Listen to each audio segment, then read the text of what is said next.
নমস্কার, আমি সোনাঙ্কা। চলে এসেছি আপনাদের কাছে আবার নতুন একটি ভিন্ন দেশের রূপকথা নিয়ে। আজকের রূপকথার নাম কাঠুরের মেয়ে। প্রকাণ্ড এক বনের ধারে ছিল এক কাঠুরে আর তার স্ত্রী। তাদের ছিল 3 বছরের একটি মেয়ে। এতই গরিব ছিল তারা যে রোজ রুটি জুটত না। বাচ্চার মুখে যে কি দেবে ভেবেই পেত না।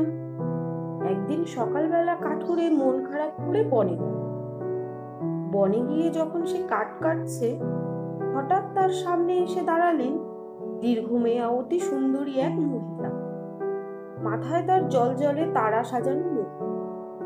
মহিলা বললেন, আমি কুমারী মেরি, যীশু খ্রিস্টের মা। তুমি বড় গরিব, তোমার বড় অভাব। নিয়ে এসো তোমার শিশুকে আমার কাছে, আমি তাকে সঙ্গে করে নিয়ে যাব। তার মা হব, তাকে দেখবো, শুনবো। কাঠুরে তাই শুনে মেয়েকে নিয়ে এনে কুমারী মেরির হাতে তাকে তুলে দিল।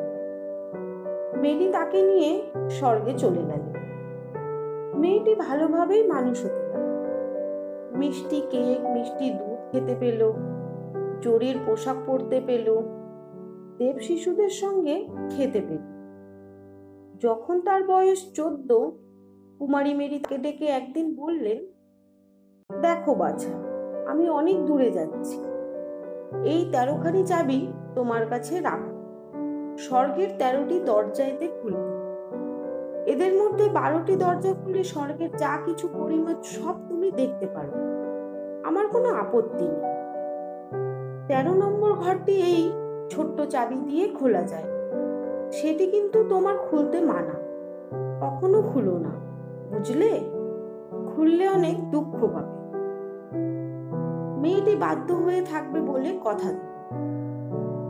কুমারী মেরি চলে যেতেই সে স্বর্গের ঘরদোর পরীক্ষা করে দেখতে শুরু করল। প্রতিদিন সে একটি করে দরজা খুলল। ক্রমে 12টি দরজাই খোলা হয়ে গেল। প্রত্যেক ঘরে একটি করে ধর্মবীর বসেছিল। তাদের চারিদিক ঘিরে আলোর বন্যা। সবকিছু ঝলমল করছে, আর তার মাঝে খেলে বেড়াচ্ছে ছোট্ট ছোট্ট দেব শিশু। শেষে বাকি রইল শুধু নিষিদ্ধ দরজাটি। মেয়েটির দারুণ কৌতূহল এই দরজার পিছনে কি আছে তাই জানার জন্য। সে দেব শিশুদের বলল, আমি দরজাটা পুরোপুরি খুলবো না, ভিতরেও ঢুকবো না, শুধু একটু উঁকি মেরে দেখবো ভিতরে কি আছে। দেব শিশুরা বলল, খবরদার নয়, ভীষণ পাপ হবে। কুমারী মেরি যখন বারণ করেছেন, তখন ও দরজা খুলে তুমি প্রচুর দুঃখ পাবে। শুনে মেয়েটি চুপ করে গেল, কিন্তু তার মন থেকে দরজা খোলার চিন্তা দূর হল। কি যেন তার অন্তরকে কুড়ে কুড়ে খেতে লাগলো। মনের শান্তি দূর হয়ে গেল। তারপর দেব শিশুরা যখন সবাই চলে গেল, সে ভাবল, এখন তো আমি সম্পূর্ণ একা। একবার উঁকি মেরে দেখতেই পারি, যদি দেখি কেউ টের পাবে না। ভেবে সে চাবি বার করে তালায় লাগিয়ে এক পাক ঘুরিয়ে দিতেই দরজা আপনি খুলে গেল। আর মেয়েটি দেখল আগুনের উজ্জ্বলতার মধ্যে স্বয়ং ভগবান বসে আছে। সে অবাক হয়ে চারিদিকে তাকাতে লাগল। তারপর আগুন থেকে আলোর যে রশ্মি বেরোচ্ছিল, তাকে নিচের আঙুল দিয়ে একটু খালি ছুতেই তার আঙুল হয়ে গেল সোনালি। মেয়েটি ভীষণ ভয় পেয়ে গেল। দুম করে দরজা বন্ধ করে দিয়ে সেখান থেকে ছুটে পালালো। কিন্তু সে আর শান্ত হতে পারল না। ভয় যেন তাকে তাড়া করে ফিরতে লাগলো। হৃৎপিণ্ড এমন দুম দুম করে উঠতে পড়তে লাগলো যে মনে হলো এ আর থামবে না। আঙুল তার সোনালিই রয়ে গেল। যতই ঘষুক কিছুতেই তার রং উঠল না। কয়েকদিনের মধ্যেই কুমারী মেরি ফিরে এলেন। তিনি মেয়েটিকে ডেকে পাঠিয়ে বললেন, দেখি স্বর্গের চাবিগুলি। মেয়েটি চাবির গোছা ফেরত দিলে তিনি বললেন, 13 নম্বরের ঘরটি খোলনি তো বাছা? মেয়েটি বলল, না। মেরি মেয়েটির বুকে হাত রেখে দেখলেন বুকের মধ্যে যেন হাতুড়ি পড়ছে। তখনই বুঝলেন যে সে তার আদেশ অমান্য করেছে। তিনি আবার জিজ্ঞেস করলেন, ঠিক বলছো তো বাছা যে তুমি খোলনি? মেয়েটি আবার বলল, ঠিক বলছি। মেরি তখন মেয়েটির আঙুলের দিকে তাকিয়ে দেখলেন তা সোনালি হয়ে গেছে। মেয়েটি পাপ করেছে। তিনি তৃতীয়বার জিজ্ঞেস করলেন, খোলনি তো? মেয়েটি তৃতীয়বার বলল, না। কুমারী মেরি তখন বললেন, তুমি আমার অবাধ্য হয়েছ, তাছাড়া মিথ্যে কথা বলেছ। স্বর্গে থাকবার তোমার আর অধিকার নেই। মেয়েটি গভীর ঘুমে ঘুমিয়ে পড়ল। যখন ঘুম ভাঙল, সে দেখল সে পৃথিবীতে অজানা এক জনহীন স্থানে আটকা। সে চিৎকার করতে চাইল, কিন্তু গলা দিয়ে কোনো শব্দ বার। সে পালাবার চেষ্টা করল, কিন্তু যেদিকেই ফেরে সেদিকেই ঘন কাটার জঙ্গল তাকে বাধা দিতে লাগল। মরুর মধ্যে যেখানে সে আটকা পড়েছিল সেখানে একটি পুরনো ফাঁপা গাছ দাঁড়িয়েছিল। সেই ফাঁপা গাছই হলো তার বাসা। রাত হলে তার ভিতরে গিয়ে সে ঢুকত, সেখানেই ঘুমত। ঝড় বৃষ্টির হাত থেকে বাঁচবার সেইটাই ছিল তার একমাত্র আশ্রয়। এই দুর্বিষহ জীবন সে যাপন করতে শুরু করল।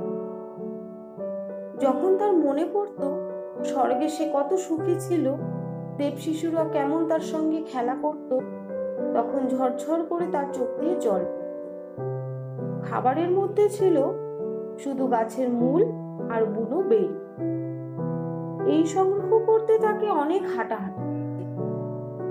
হেমন্তকালে সে গাছ থেকে পড়া বাদাম আর শুকনো পাতা কুড়িয়ে তার কোটরে নিয়ে আসত।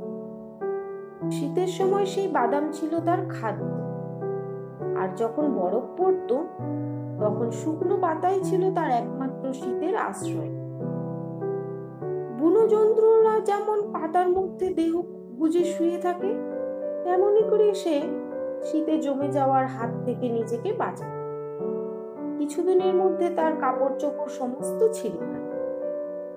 টুকরোর পর টুকরো তার গা থেকে খসে পড়তে লাগলো। তারপর শীতের শেষে যখন রোদ উঠল, উত্তাপ বাড়ল, তখন সে গাছের কোটর থেকে বেরিয়ে বাইরে এসে বসল।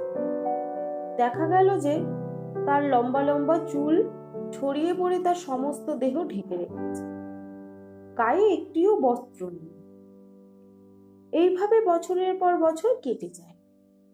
মেয়েটি বোঝে পৃথিবীর দুঃখ কষ্ট দারিদ্র কি। একদিন যখন গাছেরা আবার কচি সবুজ পাতায় সেজে উঠেছে, দেশের রাজা বনের মধ্যে শিকার করতে এসেছে। তিনি এক হরিণের পেছনে ঘোড়া ছুটিয়ে এসে দেখলেন যে হরিণ কাটা ঝোপের মধ্যে ঢুকে মিলিয়ে গেছে। তিনি ঘোড়া থেকে নেমে তলোয়ার খুলে কাটা ঝোপ কাটতে কাটতে এগোতে লাগলেন। শেষে অনেকটা এগিয়ে এক খোলা জায়গায় এসে দেখেন এক পরমা সুন্দরী কন্যা গাছের তলায় বসে রয়েছে। তার সোনার চুলে সারা দেহ পা পর্যন্ত ঢাকা। রাজা অবাক হয়ে তার দিকে তাকিয়ে রইলেন। তারপর বললেন, কে তুমি? এই অরণ্যের মধ্যে বসে আছো কেন? সে কোনো উত্তর দিল না, মুখ খুলতেই পারল না। রাজা বললেন, তোমাকে আমার প্রাসাদে নিয়ে যাব, যাবে? মেয়েটি একটু ঘাড় নাড়ল। রাজা তখন তাকে নিয়ে গিয়ে তার ঘোড়ায় বসিয়ে ঘোড়া হাঁকিয়ে রাজপ্রাসাদে নিয়ে এলেন। রাজপ্রাসাদে এনে তাকে সুন্দর সুন্দর পোশাকের মুড়ি দিলেন। তার যা কিছু দরকার প্রচুর দিলেন। মেয়েটি কথা বলতে না পারল। তাকে দেখতে ছিল এত সুন্দর যে রাজা তাকে বিয়ে করে ফেললেন। 1 বছর কেটে যাবার পর রানীর একটি ছেলে জন্মায়। এক রাতে রানী যখন একা তার বিছানায় শুয়ে আছেন, কুমারী মেরি তার সামনে আবির্ভূত হল। মেরি বললেন, এখনো তুমি যদি সত্যি কথা বলো, যদি বলো যে নিষিদ্ধ দরজা তুমি খুলেছিলে, তাহলে তোমার মুখ আমি খুলে দেব, তুমি আবার কথা বলতে পারবে। কিন্তু যদি তুমি এখনো পাপের মধ্যে থাকতে চাও, নিজের দোষ অস্বীকার করো, তাহলে তোমার নবজাত ছেলেকে আমি নিয়ে চলে যাব। রানীর মুখে কথা ফুটিয়ে দিলেন মেরি, কিন্তু রানী আগের মতনই কঠিন হয়ে রইলেন। বললেন, না, আমি নিষিদ্ধ দরজা খুলিনি। কুমারী মেরি অমনি নবজাত সন্তানকে রানীর কোল থেকে ছিনিয়ে নিয়ে চলে গেল। পরদিন যখন কচি ছেলেকে পাওয়া গেল না, লোকে বলা বলে করতে লাগলো যে রানী তাহলে বোধহয় মানুষ খেত, নিজের ছেলেকেই খেয়েছে। রানী সবই শুনলেন, কিন্তু মুখ খুলে কিছু বলতে পারলেন। তবে রাজা এসব বিশ্বাস করলেন, কারণ তিনি রানীকে প্রাণের চেয়েও বেশি ভালোবাসতেন। আরো 1 বছর কেটে যেতে রানীর আরো একটি ছেলে হল। রাত্রে কুমারী মেরি আবার তার কাছে এসে বললেন, তুমি যদি এখনো স্বীকার করো যে তুমি নিষিদ্ধ দরজা খুলেছ, তাহলে তোমার ছেলেকে ফিরিয়ে দেব, তোমার মুখও খুলে দেব। কিন্তু তুমি যদি এখনো পাপের মধ্যে ডুবে থেকে ও কথা অস্বীকার করতে চাও, তাহলে এই নতুন বাচ্চাটিকেও আমি নিয়ে যাব। রানী আবার বললেন, না, আমি নিষিদ্ধ দরজা খুলিনি। কুমারী মেরি অমনি তার কাছ থেকে তার সন্তানকে ছিনিয়ে নিয়ে স্বর্গে চলে গেল। পরদিন যখন এই শিশুটিকেও খুঁজে পাওয়া গেল না, লোকে তখন খোলাখুলি ভাবেই বলতে শুরু করল যে রানী তাকে খেয়েছে। সভাসদেরা দাবি করলেন যে রানীর বিচার হোক, কিন্তু রাজা তাকে এত ভালোবাসতেন যে তিনি কোনো কথা বিশ্বাস করলেন না। বললেন, সভাসদেরা যদি এই নিয়ে আবার আলোচনা করেন, তো তাদের মৃত্যুদণ্ডে দণ্ডিত করা হবে। পরের বছর রানীর একটি টুকটুকে মেয়ে। 3 বারের বার কুমারী মেরি আবির্ভূত হয়ে বললেন, এসো আমার পেছনে। রানীর হাত ধরে তিনি তাকে স্বর্গে নিয়ে গেলেন।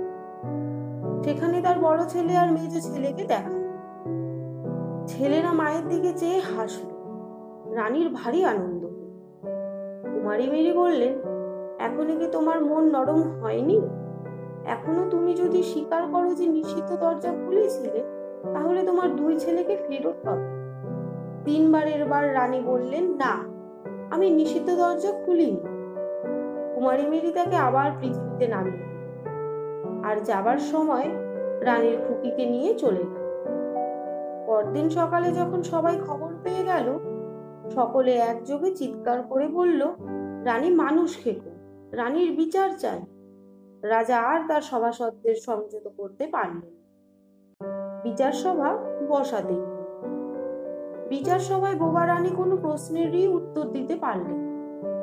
আত্মরক্ষা করবেন কি করে? বিচারে রানীকে জীবন্ত পোড়ানোর আদেশ। রানীর হাত পা বেঁধে দেওয়া হলো এক খুঁটির সঙ্গে। চারিদিকে কাঠের স্তূপ জড়ো করা হলো। তারপর যখন তার চারিদিকে ঘিরে আগুন জ্বলে উঠল, তার অহংকারের কাঠিন্য বলতে আরম্ভ করল। অনুতাপে স্নিগ্ধ হয়ে গেল তার মন।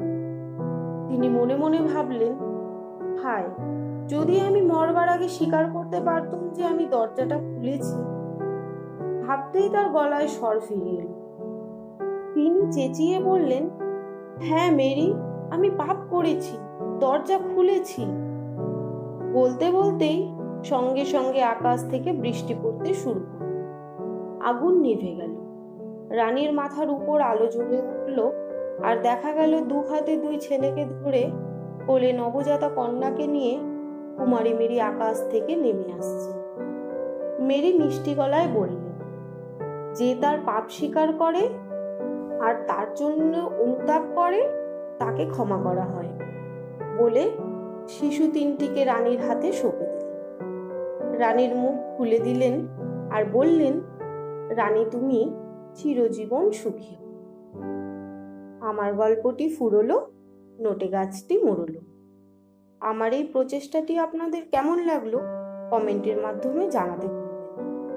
যদি ভালো লেগে থাকে একটি লাইক ও সাবস্ক্রাইব করে পাশে থাকবেন। ধন্যবাদ।